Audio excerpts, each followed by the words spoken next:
তাহলে স্যার ওয়াজ করতেছেন, যখন এরকম আলোচনা করতেছেন কিয়ামতের কঠিন ময়দানে আল্লাহ আস্তে আস্তে করে সকলকে উঠাবেন, চিন্তা করবেন, বিচার ফয়সালা করবেন, জান্নাত জাহান্নাম দেবেন। তো মানুষ বিশ্বাস করতেছে না অনেকে।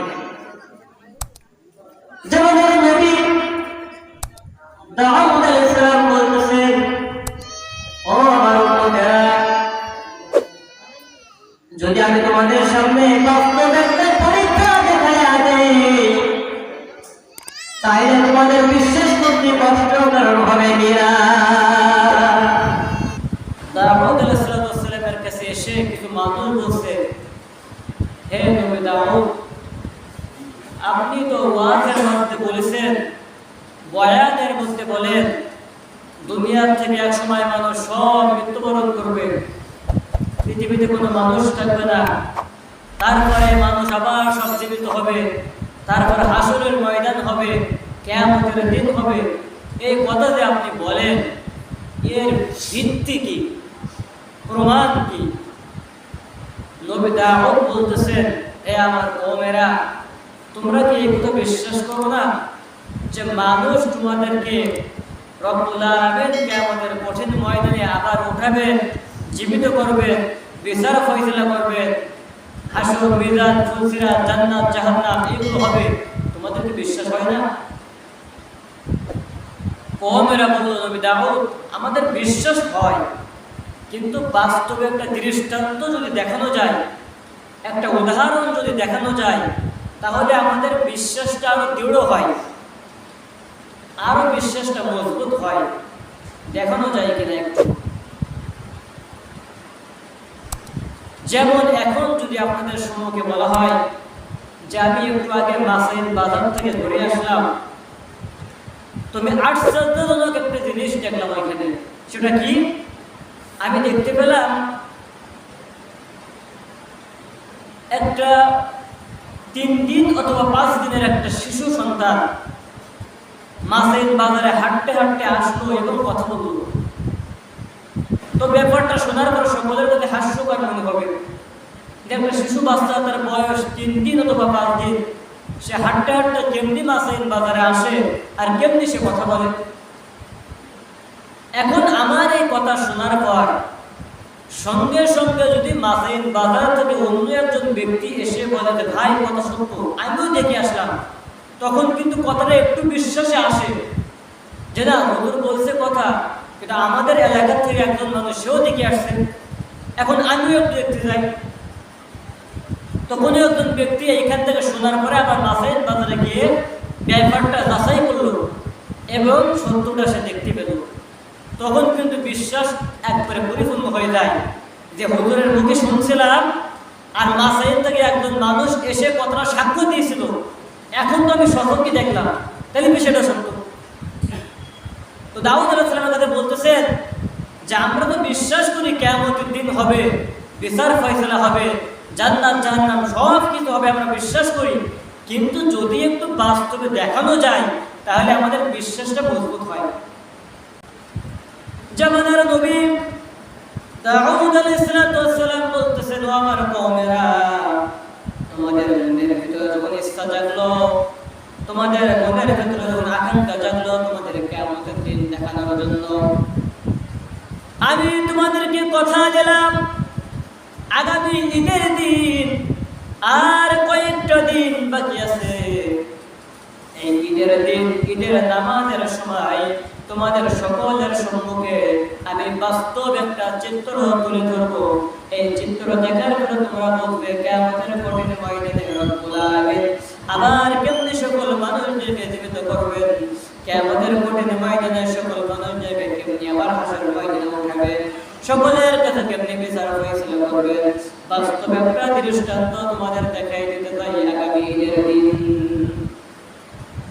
আমরা খুশি হয়ে গেলেন যে কয়েকটা দিন সামনে বাকি আছে, তো কয়েকদিন পর ঈদের দিন নবী দাউদ আমাদেরকে দেখাবেন কিয়ামতের কঠিন ময়দানে রব্বুল আলামিন কেমনে বিচার ফয়সালা করবেন।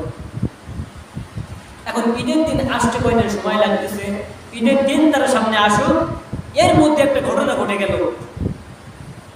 ওই কওমের ভিতরে একটা বিধবা মহিলা যুবক ছেলে আছে, স্বামী মৃত্যুবরণ করেছে,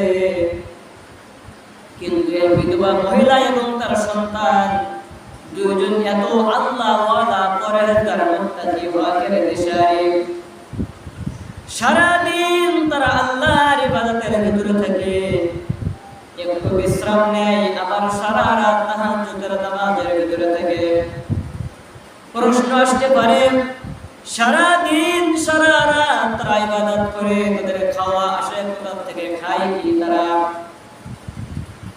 কিতাবের ভিতরে আসছে ওই যুবক ব্যক্তি এবং বিধবা মহিলা, মা এবং সন্তান, তাদের ঘরের পিছে একটা গাছ ছিল, গাছটার নাম কিতাবের ভিতরে আসছে আনার বৃক্ষ, বলতে পারেন আনারস গাছ। এই আনার বৃক্ষ গাছে সকাল বেলা উঠে দেখি একটা ফলটা পেকে খাওয়ার উপযুক্ত হয়ে গেছে। মা এবং সন্তান দুজন মিলে গাছের থেকে ফলটা নিয়ে মা এবং সন্তান ভাগ বাটা করে দুইজন খায়, সারাদিন ইবাদত করে, সারা রাত তাহাজ্জুদ নামাজ পড়ে, আবার পরের দিন সকালবেলা উঠে দেখে আনার বৃক্ষ গাছে একটা ফল হয়ে ফলটা পেকে খাওয়ার উপযুক্ত হয়ে গেছে। দ্বিতীয় দিন সন্তান বলছে, মা, আল্লাহর এই বিশাল দুনিয়াতে এক এক ফলের এক এক রকম স্বাদ, এক এক নেয়ামত এক এক রকম দেখতে। আমরা আনার বৃক্ষ খাই একরকম স্বাদ, আপেল খাইতে অন্যরকম স্বাদ, আবার আঙ্গুর ফল খাইতে অন্যরকম স্বাদ, কলা খাইতে আবার অন্যরকম স্বাদ, মধু খাইতে একরকম স্বাদ, শরবত খাইতে অন্যরকম স্বাদ, দুধ খাইতে অন্যরকম স্বাদ।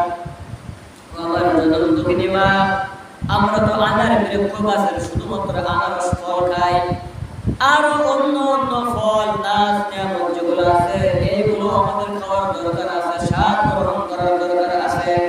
মা গো, আগামীকাল সকালবেলা আমি ব্যবসার জন্য বিদেশ চলে যাব, বিদেশে যে ব্যবসা করি অনেক টাকা উপার্জন করব, এরপরে বাসায় এসে বিভিন্ন প্রকার ফল কিনে কিনে আমরা তো মা এবং সন্তান খাবো।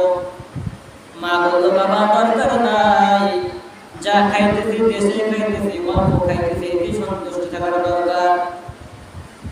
এই যে সন্তান আল্লাহর উপর থেকে তাওয়াক্কুল একটু মাত্র নরমাল হয়ে গেছে, যে আমরা টাকা উপার্জন করে অন্য ফল কিনে খাবো, আল্লাহর পরে ইয়াকিন বিশ্বাস হালকা হয়ে গেছে। সারা রাত তাহাজ্জুদ নামাজ পড়ে সকালবেলা গাছের পাশে দেখে গাছের কোনো ফল নাই। মা বলল, বাবা সর্বনাশ, 2টা দিন তো আমরা সুন্দরভাবে খেলাম, কিন্তু রাত্রে যখন তুমি এই কথা বলছো বিদেশ যাবো, টাকা উপার্জন করবো, সকালবেলা গাছে কোনো ফল নাই, খাবো কি? মা এবং সন্তান সারাটা দিন না খেয়ে তারা আবার ইবাদতের ভিতরে মশগুল হয়ে গেছে। পরের দিন রাতে আবার তারা তাহাজ্জুদ নামাজ শুরু করলো, নামাজ শেষ করে পরের দিন সকালবেলা ঘরের পিছে যে দেখে আনার বৃক্ষ গাছে কোনো ফল নাই। মা এবং সন্তান ক্ষুধার যন্ত্রণায় চোখে পানি। রব্বুল আলামিন, এটা কেমন পরীক্ষা! কয়েকটা দিন ধরে আমরা গাছের ফল খেলাম, ইবাদত করলাম, কিন্তু আজকে 2টা দিন ধরে আমাদের কাছে ফল নাই, না খেয়ে আমাদের দিন রাত কাটাইতে হয়। আল্লাহর কি কুদরত! 2টা দিন যখন তারা না খেয়ে আছে, হঠাৎ তারা দেখতে পায় তাদের বাড়ির সামনে একটা গরু চলে এলো। এই গরুর গায়ে, পুরা গায়ে স্বর্ণ গহনা দিয়ে বাঁধানো। গরুটা মানুষের মতো কথা বলতেছে, ও যুবক ভাই, ও বৃদ্ধ মহিলা, 2টা দিন তোমরা না খেয়ে আসো, তোমাদের জন্য আমি হাজির, তোমরা আমাকে জবাই করে খাও, আমি তোমাদের জন্য হালাল। মা এবং সন্তান করছে আশ্চর্য কথা, আমরা 2 দিন না খেয়ে আছি, গরু জানলো কেমন? দ্বিতীয়ত, গরুর গায়ে এত স্বর্ণ অহংকার আসলো কোথা থেকে? তৃতীয়ত, গরু তো কথা বলতে পারে না, এই গরু কথা বলে কেমনি? মা এবং সন্তান দুইজনের ভিতরে গভীর প্রশ্ন জাগলো, গরুটা আসলো কোথা থেকে, কথা বলে কেমনি, আমরা না খেয়ে আসে জানে কেমনি, এই গরুর গায়ে স্বর্ণ অহংকার আসলো কোথা থেকে। একাধিক প্রশ্ন মনের ভিতরে। সারাদিন গরু তাদের সামনে বলতেছে, তোমরা আমাকে জবাই করে খাও, আমি তোমাদের জন্য হালাল, তোমরা আমাকে জবাই করে খাও, আমি তোমাদের জন্য হালাল। মা এবং যুবক তার কথার ভিতরে কোনো মনোযোগ দিল না। তৃতীয় দিন আবার তারা ইবাদত করে সারা রাত তাহাজ্জুদ নামাজ পড়ে সকালবেলা ঘরের কাছে আনার বৃক্ষে গাছের কাছে যায়। আনার বৃক্ষ গাছের সামনে যে দেখে গাছে কোনো ফল নাই। আবার গরু বলছে, আমি তোমাদের জন্য হালাল, আমাকে জবাই করে খাও। গরুর কথা বলা 2 দিন, যুবক এবং মা না খেয়ে আছে আরো 2 দিন, মোট 4টা দিন কত হয়ে গেল। পরের দিন আবার যখন নামাজ পড়ে তাহাজ্জুদ পড়ে সকালবেলা গাছের কাছে চলে গেল, আবারও তারা লক্ষ্য করে দেখে আনার বৃক্ষ গাছে কোনো ফল নাই। 5টা দিন তারা না খেয়ে আছে, আর গরু আসলো 3 দিন। 5 দিন না খাওয়া শরীর হাঁটতে পারে না, চলতে পারে না, কথা বলতে পারে না, উঠতে পারে না, বসতে পারে না। 5টা দিন যখন গত হয়ে গেল, গরু তার জবান দিয়ে আবার বলছে, আমি আজ 3টা দিন তোমাদের সামনে আসলাম, আমি বারবার বলতেছি তোমাকে তোমরা আমাকে জবাই করে খাও, আমি তোমাদের জন্য হালাল, কেন আমার কথা তোমরা শুনো না? মা এবং সন্তান না খাওয়া শরীর 5টা দিন তারা না খেয়ে রাত দিন পার করে। গরু যখন 3টা দিন বারবার বলছে তোমাদের জন্য হালাল, এমন অবস্থায় মা এবং যুবক সন্তান রাজি হয়ে গেল, গরুকে জবাই করলো। অনেক লম্বা ঘটনা। গরুকে জবাই করলো, রান্না করে খেলো, আরো রান্না করা আছে ঘরের ভিতরে পাতিলের মধ্যে। গরুর গায়ের স্বর্ণ অলংকার দেওয়া চামড়া ঘরের পিছে গাছের গায়ে ঝোলাইয়া রাখছে। এইদিকে গরুর মালিক গরুকে 3টা দিন ধরে খোঁজ করতেছে, কোথাও পায় না। গরু যখন জবাই করে খাওয়া শেষ, এই গরুর মালিকের বাড়ি থেকে কয়েকজন মানুষ এসে দেখে বাড়ির পিছে গরু স্বর্ণ অলংকার সহ গরুর চামড়া ঘরের পিছে ঝোলানো আছে, আর গরুর মাংস তার ঘরের ভিতরে রান্না করা। গরুর মালিক চলে এলো, সব কিছু সদুকে দেখার পরে নবী দাউদের কাছে বিচার দিল, নবী দাউদ আপনার কাছে বিচার দিলাম, আমার এই গরুটাকে কেন যুবকের খেলো, আমি এর ন্যায় বিচার চাই। ওই দিন কিন্তু দেখানোর কথা আছে যে কিয়ামতের দিন কেমনি বিচার ফয়সালা হবে, ঈদের দিন দেখানো হবে। জামানার নবী দাউদ আলাইহিস সালাম গরুর মালিককে বলছে, ভাই অসহায় মানুষ খেয়ে ফেলছে, সব কথা শুনলো, সব কথা বলা হলো, সময় স্বল্পতার জন্য সংক্ষেপ করলাম। সব কথা শোনার পরে নবী দাউদ বলতেছেন, যেহেতু খেয়ে ফেলছে, গরু থেকে কথা বলছে। গরুর মালিক বলল, পাগলামি করার জায়গা পাও না, গরু আবার থেকে কথা বলতে পারে। নবী দাউদ বলছে, ভাই যেহেতু ভুল একটা করেই ফেলেছে, এখন তোমার একটা গরুর বদলে 10টা গরু দিতে চাই, তবুও তুমি এই বিচারকে মাফ করে দাও। গরুর মালিক বলল, সম্ভব না, আমি বিচার চাই, আমার গরু খেলো কেন? নবী দাউদ বলতেছে, ভাই তোমার এই গরুর চামড়া সেলাই করার পর ওই গরুর চামড়ার ভিতরে যতগুলো স্বর্ণ ধরে, যতগুলো স্বর্ণ ওর ভিতরে যায়, সমস্ত স্বর্ণ দিতে চাই, তবুও তাকে মাফ করে দাও। বলে, মাফ করবো তো পরের কথা, আমি আগে বিচার চাই, কেন আমার গরু ওই ব্যক্তি খেলো? কোনোভাবেই বুঝতে চাই না। নবী দাউদ বলতেছে, ভাই সব রকম ভাবে বুঝাইলাম, বোঝানোর চেষ্টা করো না, আগামীকাল শুক্রবার, শনিবারের দিন, ঈদের দিন, এই ঈদের দিন, ঈদের ময়দানে তোমার এই গরুর বিচারটাও করবো। বলেন সুবহানাল্লাহ। গরুর মালিক বাসায় চলে গেল, কারণ শনিবারের দিন, ঈদের দিন, ঈদের মাঠে হাজার হাজার মানুষের সামনে বিচার হবে। দেখি নবী দাউদ কি বিচার করে। শুক্রবারের দিন জুমার নামাজের পর আল্লাহ রাব্বুল আলামিন ওহীর মাধ্যমে সুন্দর একটা মেসেজ দিলেন নবী দাউদের কাছে। নবী দাউদ এই মেসেজ পাওয়ার পর উনি অনেক খুশি হয়ে গেলেন যে আমি যে কিয়ামতের দিন কেমনি বিচার ফয়সালা হবে দৃষ্টান্ত দেবো বলছিলাম, আমার জন্য সহজ হয়ে গেল দৃষ্টান্ত দেওয়া।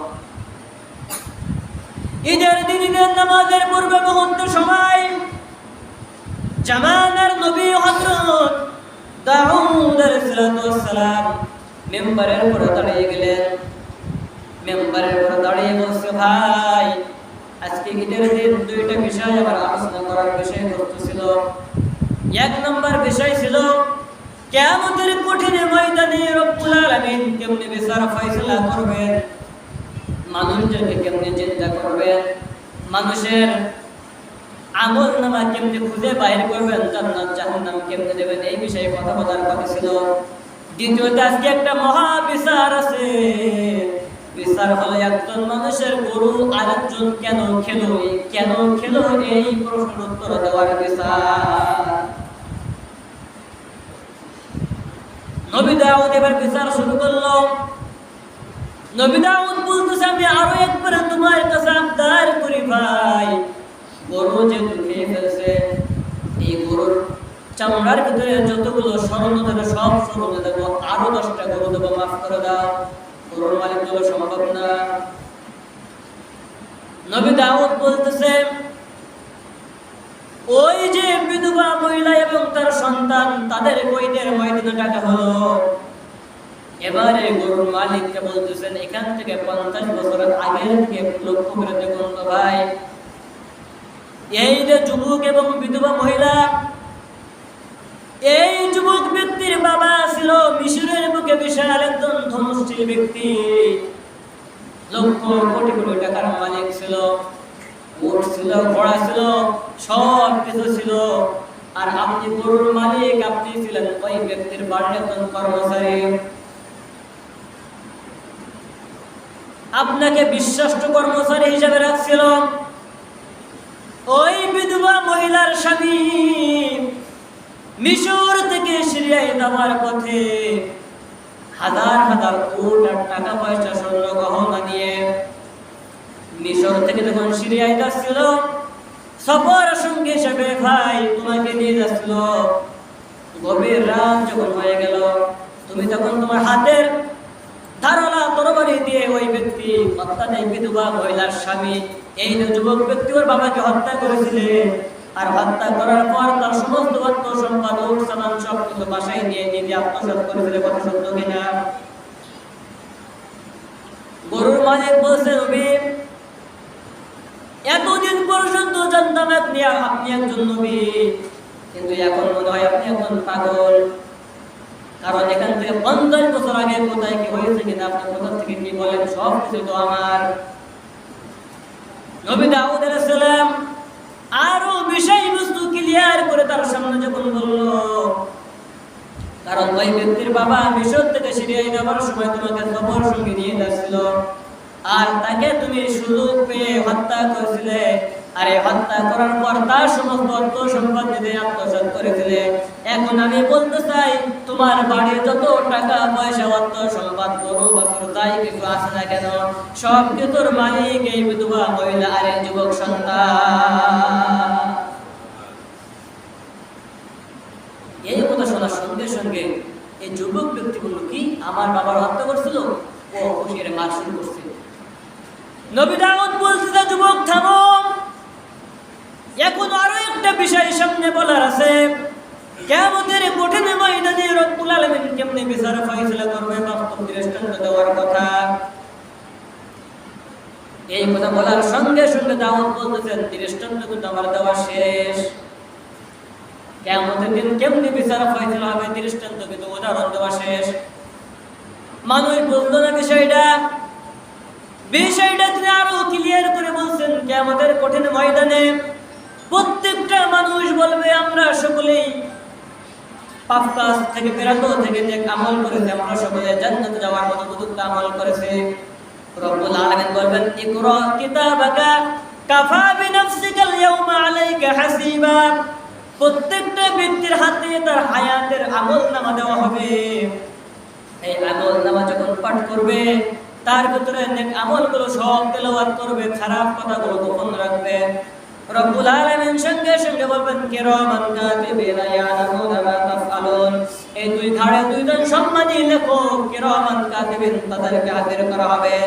তারাও যখন একই কথা বলবে, হাসরবাসীরা আমরা সকলেই বলবো রব্বুল আলামিন আমরা কোনো অপরাধ করে নাই, কোনো গুনাহ করে নাই, জান্নাতে যাওয়ার জন্য যত কিছু আমল দরকার সব আমল করেছি, কোনো অপরাধ করে নাই। রব্বুল আলামিন বলবেন ইয়াউমাইদিন তুহাদ্দিসু আখবারাহা বিআন্না রাব্বাকা ওয়া'আলাহা। কিয়ামতের কঠিন ময়দানে বিশাল একটা প্রজেক্ট তৈরি করা হবে। আপনার আমার হায়াত নামক মেমোরি এই প্রজেক্টের ভিতরে লাগানো হবে। আপনার জন্ম থেকে মৃত্যু পর্যন্ত কোথায় কি করবেন হাসরের ময়দানে সবার সামনে সব কিছু দেখানো হবে। যেমন নবী দাউদ এই দিনের ময়দানে 50 বছর আগের ইতিহাস রব্বুল আলামিনের মাধ্যমে জানতে পারছে।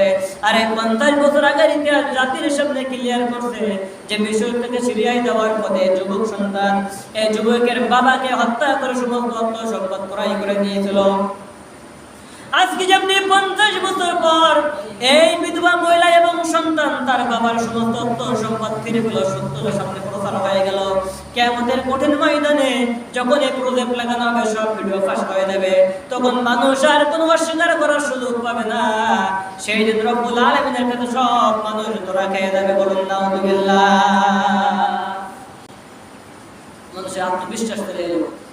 এরপরেও মানুষ সেই দিন এই কথা মানে বলার পরেও, ভিডিও দেখার পরেও এই মানুষগুলো রব্বুল আলামিনের সামনে প্রতারণা শুরু করবে, রব্বুল আলামিনের সামনে তারা ধোঁকাবাজি শুরু করবে।